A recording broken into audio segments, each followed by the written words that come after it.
It was 1965, and I wanted to go see the Beatles more than anything.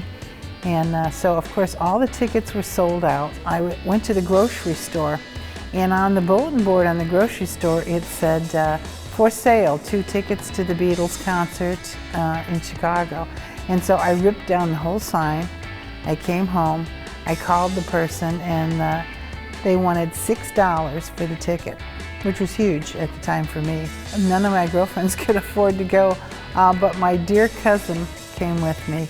My father drove us up there because, we couldn't drive.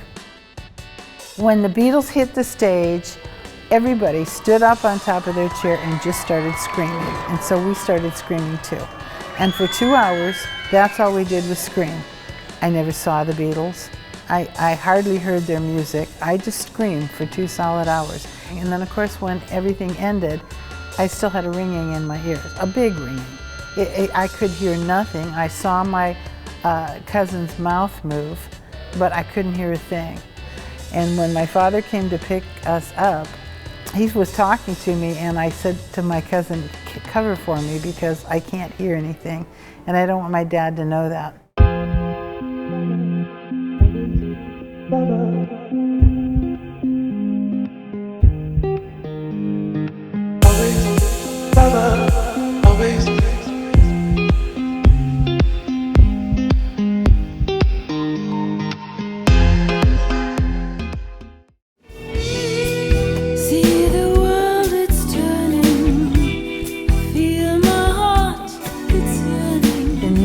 To sing came at a very early age. I was 4 years old, and I was cast in a stage play of South Pacific, and I was cast as one of the children from Thailand, or Siam, I guess, that the King of Siam wanted us to be tutored. We sang a song called Getting to Know You. I had my hair all done up. I kind of looked like Princess Leia. Singing that song, I couldn't stop singing it. It just was kind of a lifelong thing. I started singing in the backyard. I started singing with my guitar. The very first gig I think I had was 1968, and that was at the Carroll Coffee House. It was a hippie coffee house, and it was one of the funnest things I did when I was in high school. We sang all kinds of protest songs, and we talked about the Vietnam War, and it really got me started, and I really loved being on stage. I like to write songs too, because it was a really great way to express myself, without being too blunt. Sagittariuses are kind of blunt. My songs have a little bit more a mystical feel to them, and it just broadens me as an artist.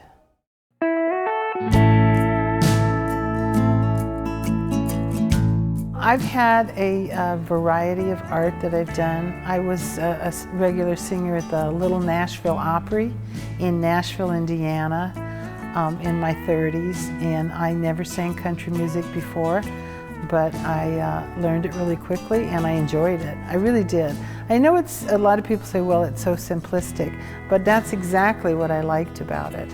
And one of my favorite artists that I fell in love with when I was playing there was Willie Nelson.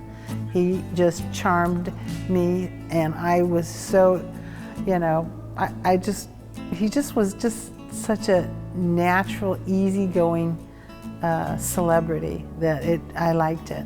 And I did rock and roll, and that knocked me around quite a bit. I was in LA for a while and made it through the metal years. I love to sing inspirational music that soothes my soul and hopefully soothes other people's souls so that they can feel something a little bit deeper and a little bit more profound. I was fortunate enough in 1980 to come across Prem Rawat.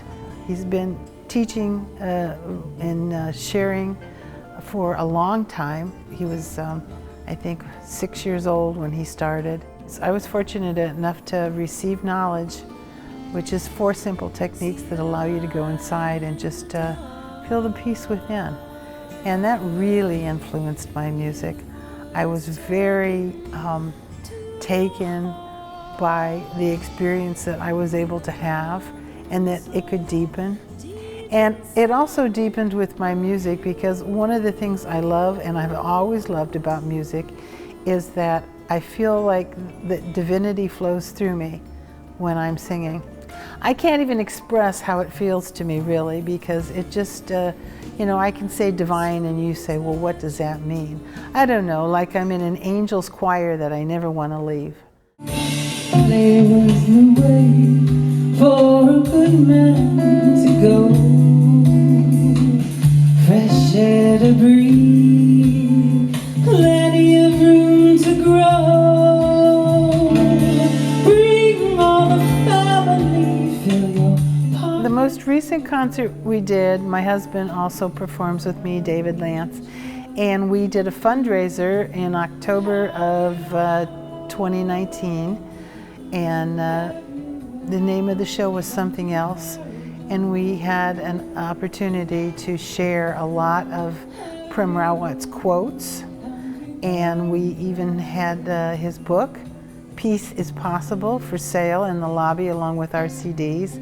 When the concert was over, a lot of people were asking about, you know, our connection, asking about Prem Rawat, and I was lucky enough to share that with people. To me, there's nothing more precious on this earth than knowing that the peace that you're looking for is inside of you.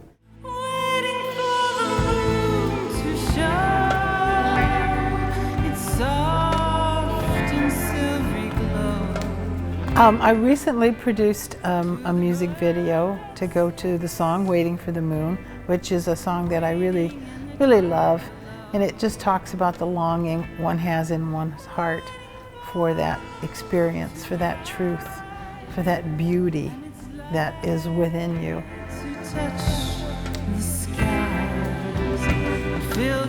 Well, I think it's unique that I'm still doing it.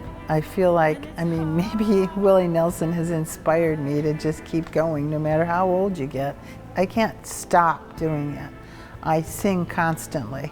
I sing in the shower, I sing, you know, when I'm doing the dishes, I'm singing when I'm taking my dog for a walk, because I really like to do it. And by God's grace, I still have a voice. I'll do it to the day I die. Funding for this project was provided by the National Endowment for the Arts and the Indiana Arts Commission as part of the Indiana Arts Emergency Relief Fund of the CARES Act. The ArtBeat Goes On video series is to help highlight and support local artists by showcasing their incredible art and heartfelt stories, and by giving you the opportunity to purchase their art and continue to support the local artist movement. To learn more about the Arts Alliance of Greater Bloomington, go to bloomingtonarts.org and see how you can get involved today. To support and purchase the art, click on Our ArtBeat Goes On and then click on Shop Now, and then scroll the page to find the artist you'd like to support. But a fun side fact, at the Beatles concert, my father went across the street, and so he had a cup of coffee and a piece of pie. And apparently they were trying to get the Beatles in the back door, and they came through the restaurant. And of course the cops were trying to get them past, and the women were chasing. And so John Lennon looked down and he said, "Enjoying your pie, Governor." And so my father had a closer encounter with the Beatles and actually had John Lennon talk to him. And it was really cool. I remember thinking, and I was there and I was losing my hearing.